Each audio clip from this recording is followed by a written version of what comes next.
Malaria एक ऐसी बीमारी जो कि मच्छर के काटने से होती है, लेकिन एक्चुअल में है ये एक तरह का पैरासाइटिक इन्फेक्शन जो कि प्लाज्मोडियम की वजह से होता है।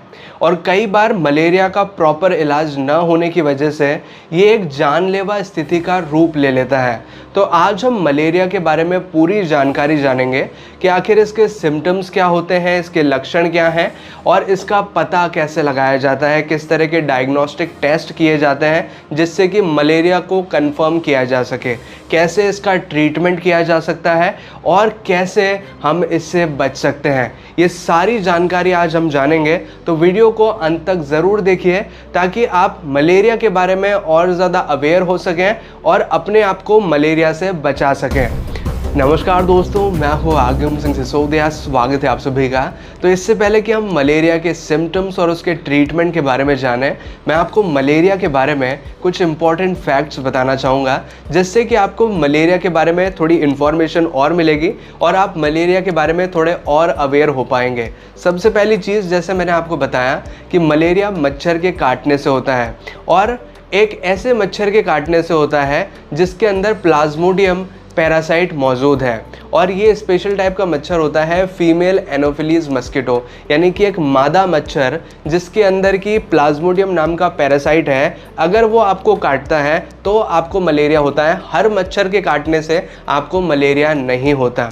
और जो प्लाज्मोडियम पैरासाइट इंसानों के अंदर मलेरिया कॉज करता है वो 5 टाइप के होते हैं और उन 5 टाइप में से भी 2 ज़्यादा खतरनाक होते हैं। एक तो प्लाज्मोडियम फैल्सीपेरम और एक प्लाज्मोडियम विविक्स। ये 2 प्लाज्मोडियम ऐसे हैं जो कि बहुत ज़्यादा सीवियर मलेरिया किसी व्यक्ति के अंदर कर सकते हैं। और अब मैं आपको बताना चाहूँगा कि आखिर मलेरिया फैलता कैसे है, थोड़ा सा डिटेल में समझेंगे ताकि आपको प्रॉपर पिक्चर क्लियर हो जाए। सबसे पहली चीज़, जब भी एक मच्छर किसी इन्फेक्टेड पर्सन को काटता है जिसको ऑलरेडी मलेरिया हो रहा है, तो उस मच्छर के अंदर प्लाज्मोडियम नाम का पैरासाइट आ जाता है और जब वो मच्छर किसी दूसरे व्यक्ति को काटता है तो उसे वो मलेरिया कॉज कर देता है। कुल मिला के मच्छर एक तरह का वेक्टर है जो कि प्लाज्मोडियम को इधर से लेकर उधर तक फैला रहा है। मतलब एक व्यक्ति से दूसरे व्यक्ति तक फैलाने का काम कौन कर रहा है? मच्छर। तो मच्छर के थ्रू हमें मलेरिया होता है, लेकिन मच्छर की वजह से नहीं होता। वजह तो है प्लाज्मोडियम। मच्छर तो सिर्फ एक जरिया है प्लाज्मोडियम को एक व्यक्ति से दूसरे व्यक्ति तक ले जाने का। और अब एक इम्पॉर्टेंट चीज़ बताना चाहूँगा कि मलेरिया के दौरान जो लक्षण आते हैं वो किस वजह से आते हैं, उसमें ऐसा क्या होता है कि हमें बहुत ज़्यादा सीवियर सिम्टम्स आते हैं। सिम्टम्स को जानने से पहले ये वजह जान लीजिए कि क्यों सिम्टम्स आते हैं। जब भी एक मलेरिया कॉजिंग मच्छर, जो मलेरिया करने वाला मच्छर किसी व्यक्ति को काटता है तो वो उसकी बॉडी में प्लाज्मोडियम नाम का पैरासाइट इंजेक्ट कर देता है और वो प्लाज्मोडियम नाम का जो पैरासाइट है वो उसकी बॉडी में स्पोरोजोइड फॉर्म में अंदर जाता है और सबसे पहले वो लिवर को टारगेट करता है, यानी कि लिवर में रहने लगता है और लिवर में ग्रोथ करता है मतलब अपने आप को डेवलप करता है और मेरोजोइड फॉर्म में वहाँ पे डेवलप हो जाता है, यानी कि बड़ा हो जाता है, ग्रोथ कर लेता है। और जैसे ही वो मेरोजोइड फॉर्म में आता है वो ब्लड स्ट्रीम में आ जाता है, यानी कि लिवर को छोड़कर अब वो खून में आ जाता है। और खून में आते ही वो रेड ब्लड सेल्स, यानी कि आरबीसीज जो हमारी होती हैं, लाल रक्त की खून कणिकाएं, उसको टारगेट करता है। आरबीसीज को वो टारगेट करता है और आरबीसीज के ऊपर पैरासाइट करता है। मतलब पैरासाइट से मतलब उसके अंदर रहेगा, उसको खाने की तरह इस्तेमाल करेगा और आरबीसीज को खत्म करता रहेगा, तोड़ता रहेगा। एक आरबीसी खत्म हुई, दूसरी पे चल जाएगा, तीसरी पे चल जाएगा। इस तरह से मल्टीपल आरबीसीज मतलब मल्टीपल रेड ब्लड सेल्स के ऊपर ये प्लाज्मोडियम पैरासाइटाइज करेगा और उनको तोड़ता रहेगा। वो तो अपनी एक तरह से उसका खाना ले रहा है, लेकिन हमारे रेड ब्लड सेल्स जो हैं वो टूटते जा रहे हैं। और जैसे ही हमारे खून में रेड ब्लड सेल्स टूटते जाएंगे तो क्या होगा? हमें सिम्टम्स आने लगेंगे, क्योंकि हमारी बॉडी में तो डैमेज हो रहा है ना। वो तो पैरासाइट की तरह हमारा उपयोग कर रहा है, लेकिन हमारा तो डैमेज हो रहा है, तो हमें बहुत सीवियर सिम्टम्स आते हैं। अब वो सिम्टम्स क्या होते हैं अब जानते हैं। सबसे कॉमन सिम्टम जो कि मलेरिया में देखने मिलता है वो ये है कि आपको बहुत ज़्यादा ठंड लग के बुखार आता है। मतलब इस तरह से ये एपिसोड चलता है कि पहले आपको ठंड लगेगी, फिर आपको बहुत तेज़ बुखार आएगा और बुखार आने के बाद जब बुखार चला जाएगा तो आपको बहुत तेज़ पसीना आएगा।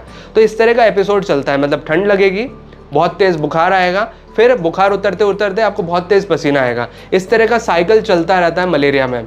लेकिन इसी के साथ और भी कई सारे सिम्टम्स देखने मिलते हैं, जैसे कि आपकी बॉडी पूरी तरह टूटी हुई आपको नजर आएगी, बहुत दर्द होगा बॉडी में, बहुत ज़्यादा कमज़ोर हो जाएगी, मसल्स में, हड्डियों में बहुत दर्द होगा, आपको उल्टी हो सकती है, डायरिया हो सकता है। इस तरह के सिम्टम्स और सिर में बहुत तेज़ दर्द होना, इस तरह के सिम्टम्स आपको देखने मिलते हैं। तो अगर आपको ठंड लगती है, बुखार आता है, बहुत ज़्यादा पसीना आता है, सांस लेने में तकलीफ़ होती है, तो इसका मतलब है कि आपको मलेरिया हो सकता है। तो अगर आपको कुछ इस तरह के लक्षण नज़र आते हैं तो तुरंत आपको एक डॉक्टर को कंसल्ट करना चाहिए। डॉक्टर आपको कुछ टेस्ट प्रिस्क्राइब करते हैं कि ये टेस्ट आप करवाए आइए और आपको कंफर्म हो जाएगा कि आपको मलेरिया है या नहीं है। वो टेस्ट क्या क्या होता है मैं आपको थोड़ा बताना चाहूँगा। एक बहुत ही कॉमन सा टेस्ट किया जाता है ब्लड स्मेयर टेस्ट, जिसमें कि ब्लड से स्मेयर बनाया जाता है और उसको माइक्रोस्कोप में देखा जाता है कि आपके ब्लड में प्लाज्मोडियम है या नहीं है। एक तो ये तरीका है। दूसरा है रैपिड डायग्नोस्टिक टेस्ट होता है, रैपिड डायग्नोस्टिक टेस्ट। इसमें क्या होता है, किट होता है जिसमें कि एक खून की बूंद आपकी डाली जाती है और उससे पता लग जाता है कि आपको मलेरिया है या नहीं है। ये बहुत आसान और बहुत क्विक तरीका है जिससे कि मलेरिया का आइडेंटिफिकेशन हो सकता है। आजकल बहुत जगह ये रैपिड डायग्नोस्टिक टेस्ट ही किया जाता है क्योंकि इससे बहुत जल्दी और ईजीली रिजल्ट्स आ जाते हैं। कई जगह पे PCR, एलाइसा इस तरह के टेस्ट भी किए जाते हैं, या फिर एंटीबॉडी टेस्ट करना या इस तरह की टेस्ट भी किए जाते हैं जिससे कि मलेरिया का पूरा तरीके से पता लगाया जा सकता है। तो अगर किसी व्यक्ति में मलेरिया डायग्नोस्ड होता है तो उसका ट्रीटमेंट मेडिसिन्स के द्वारा किया जाता है, लेकिन ये मेडिसिन्स डिपेंड करती है कि किस तरह के प्लाज्मोडियम ने आपको इन्फेक्ट किया है। जैसे कि मैंने आपको बताया कि 5 तरह के प्लाज्मोडियम हैं, यानी कि 5 तरह के पैरासाइट्स हैं जो कि मलेरिया कॉज करते हैं ह्यूमन में। तो आपके केस में कौन सा वाला प्लाज्मोडियम है, कौन सा पैरासाइट है, उसके अनुसार आपको मेडिसिन्स प्रिस्क्राइब की जाती हैं। लेकिन जो सबसे कॉमन मेडिसिन जो कि मलेरिया के लिए उपयोग ली जाती है वो है क्लोरोक्विन, हाइड्रोक्सी क्लोरोक्विन। लेकिन आजकल इस दवाई का थोड़ा रेजिस्टेंस देखने मिल रहा है जिससे कि ये कई लोगों में काम नहीं कर पाती।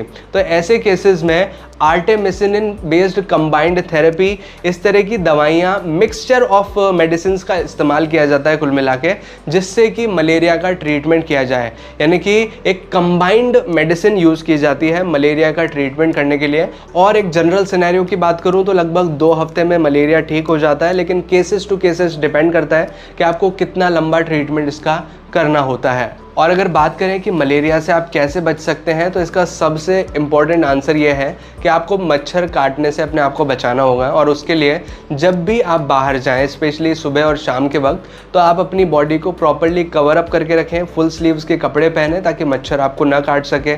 और आप मस्कीटो रिपेलेंट्स का भी यूज़ कर सकते हैं। कुछ ऐसे प्रोडक्ट्स मार्केट में मिलते हैं जिससे कि मच्छर आपसे दूर रहते हैं, मतलब आप उस तरह के प्रोडक्ट्स अगर अपनी बॉडी पर लगा लें तो मच्छर आपसे दूर रहते हैं। और इसमें कुछ इंग्रेडिएंट्स होते हैं जो कि आपकी स्क्रीन पे भी दिख रहे होंगे, और इसमें खास करके DET और यूकलिप्टस ऑयल, इस तरह के अगर इंग्रेडिएंट मौजूद हैं, इनमें से एक भी मौजूद है, तो वो आपके लिए बेटर मस्कीटो रिपेलेंट होगा। तो वो आप परचेज़ कर सकते हैं। और अपने आसपास के सराउंडिंग को साफ़ रखें, क्लीन रखें, ताकि मच्छर वहाँ पर छिपके भी ना बैठ सकें और डेवलप भी ना हो सकें। जैसे कि कई जगह पानी भर जाता है तो वहाँ मच्छर डेवलप होने लगते हैं। तो अपने आसपास में क्लीनिंग रेस रखें। ज़बरदस्ती कहीं पानी फालतू ही भरा हुआ है तो उस चीज़ों को ड्रेन करके रख दें ताकि मच्छर वहाँ डेवलप ना हो सके। और मलेरिया के लिए वैक्सीन भी आती है, लेकिन वो कुछ पर्टिकुलर एरियाज़, पर्टिकुलर रीजन के लिए ही अलॉटेड है। तो आप अपने रीजन के हिसाब से अपने डॉक्टर से कंसल्ट कर सकते हैं इस बारे में। और सबसे इम्पॉर्टेंट चीज़ कि अगर आपको मलेरिया के लक्षण नज़र आते हैं तो तुरंत आपको डॉक्टर के पास जाना है, बिल्कुल डिले नहीं करना है। क्योंकि अगर आप जितना जल्दी ट्रीटमेंट कराएंगे उतने सीवियर सिम्टम्स आपके कम होंगे, यानी कि आप जल्दी मलेरिया से निजात पा पाएंगे। लेकिन ट्रीटमेंट कराना ज़रूरी है और जितना जल्दी जाएंगे उतना अच्छा रहेगा। तो ये थी कुछ ज़रूरी जानकारी मलेरिया के बारे में। आई होप कि आपको इस वीडियो से कुछ ना कुछ सीखने ज़रूर मिला होगा। अगर आपको ये वीडियो अच्छा लगा हो, आपको ये वीडियो हेल्पफुल लगा हो, तो प्लीज़ वीडियो को लाइक कीजिएगा, इसे शेयर ज़रूर कीजिएगा अपने दोस्तों और अपने फैमिली मेम्बर्स के साथ, ताकि ये वीडियो अवेयरनेस फैला सके मलेरिया के बारे में और लोग इससे बच सकें। तो वीडियो को शेयर ज़रूर कीजिएगा। और अगर आपने चैनल अभी तक सब्सक्राइब नहीं किया है तो प्लीज़ प्लीज़ चैनल को सब्सक्राइब कीजिए, बेल आइकन को दबाकर ऑल पे प्रेस कीजिए ताकि इसी तरह के वीडियो नोटिफिकेशंस आपको आगे भी मिलते रहें।